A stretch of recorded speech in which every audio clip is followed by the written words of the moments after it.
જીવવાનું છે, રાજ્ય શાસન કરવાનું છે, વૈકુંઠમાં આવવાની આટલી ઉતાવળ ન કર.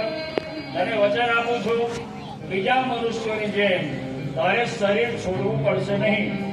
સાક્ષાત વિમાન લેવા આવશે, વિમાનમાં તું બેસી જજે. ભગવાન આવું વચન આપ્યું. ત્યારબાદ ભગવાન ફરીથી કહેવા લાગ્યા કે 6 મહિના તપશ્ચર્યા કરી છે, એના બદલામાં 36,000 વર્ષનું આયુષ્ય, આરોગ્ય, ઐશ્વર્ય, સંપત્તિ તને પ્રદાન કરું.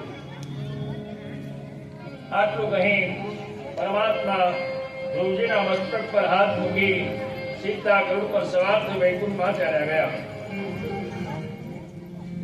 ત્યારબાદ ધ્રુવજીએ મા યમુનાને નમસ્કાર કરી પોતાના ગામ તરફ પાછા ફર્યા. ઉત્તાનપાદ રાજાને ખબર પડી કે મારો દીકરો ભગવાનને પ્રાપ્ત કરી વરદાન મેળવી આવી રહ્યો છે. ઉત્તાનપાદ રાજાના મનમાં આનંદનો પાર ન રહ્યો અને સીતા ગયા પ્રથમ પત્ની સુનીતિ પાસે. રાજા કહેવા લાગ્યા, હે સુનીતિ, મેં તને આખી જિંદગી નફરત કરી, પરંતુ તે એવા પુત્રને જન્મ આપ્યો છે કે જે આજે આપણી 7 પેઢીઓ તરી ગઈ છે. આટલું કહી રાજા પુષ્પની હાર લઈ, પુષ્પની માળાઓ લઈ, ઢોલ નગારા વાજિંત્રો લઈ ગામના પાદરે ધ્રુવજીનું સ્વાગત કરવા માટે આવી પહોંચ્યા. ધ્રુવજીને જોઈ ધ્રુવજીએ પિતાને નમસ્કાર કર્યા, પિતાને ભેટી પડ્યા, ફૂલમાળાઓથી તેમનું સ્વાગત કરવામાં આવ્યું. સાવકી માતા સુરજી બાજુમાં ઊભી હતી.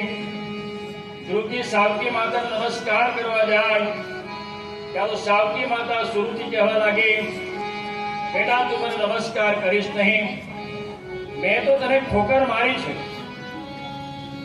ત્યારે ધ્રુવજીએ કીધું, હે માં, તમે જો મને ઠોકર ના માર્યો હોત તો આ ઠાકોર મને ના મળ્યા હોત. તમારી ઠોકરના કારણે તો આ ઠાકોર મને મળ્યા.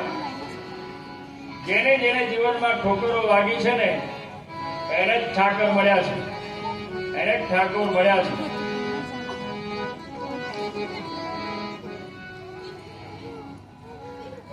ત્યારબાદ ધ્રુવજીની હાજુ પર શોભાયાત્રા કાઢવામાં આવી.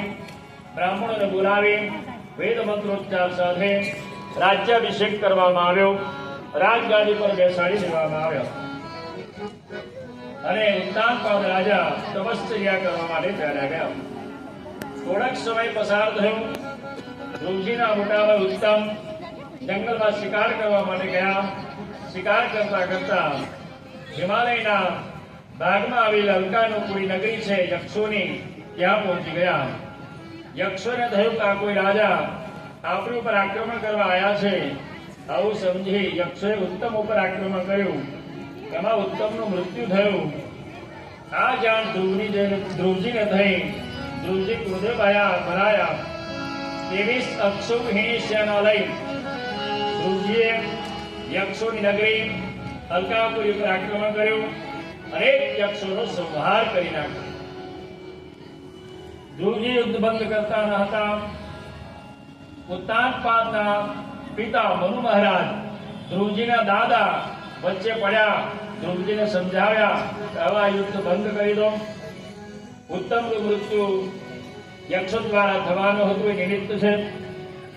મનુ મહારાજના કહેવાથી ધ્રુવજી યુદ્ધ બંધ કર્યું અને ઉત્તરાવસ્થામાં ધ્રુવજીએ પોતાના પુત્ર વત્સલને રાજ્યગાદી સોંપી દીધી અને પોતે હરિદ્વારમાં ઋષિકેશમાં આવીને તપશ્ચર્યા કરવા લાગ્યા.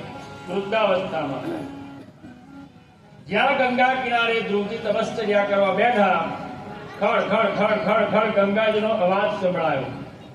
એટલે એમનું ધ્યાન ભંગ થઈ ગયું. ધ્રુવજી ગંગા કિનારે ઉઠીને ચાલવા લાગ્યા.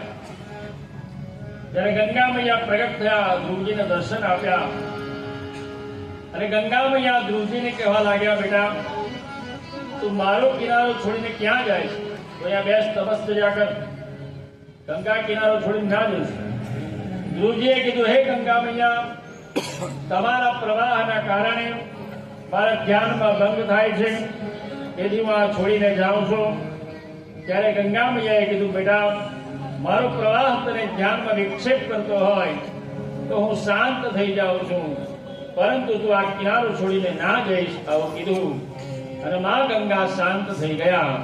એ જગ્યા એટલે લક્ષ્મણ ઝૂલા વાળી જગ્યા. ઋષિકેશમાં લક્ષ્મણ ઝૂલા પાસે તમે જાઓ ને તો આજે પણ ગંગા મૈયા શાંત રહે છે.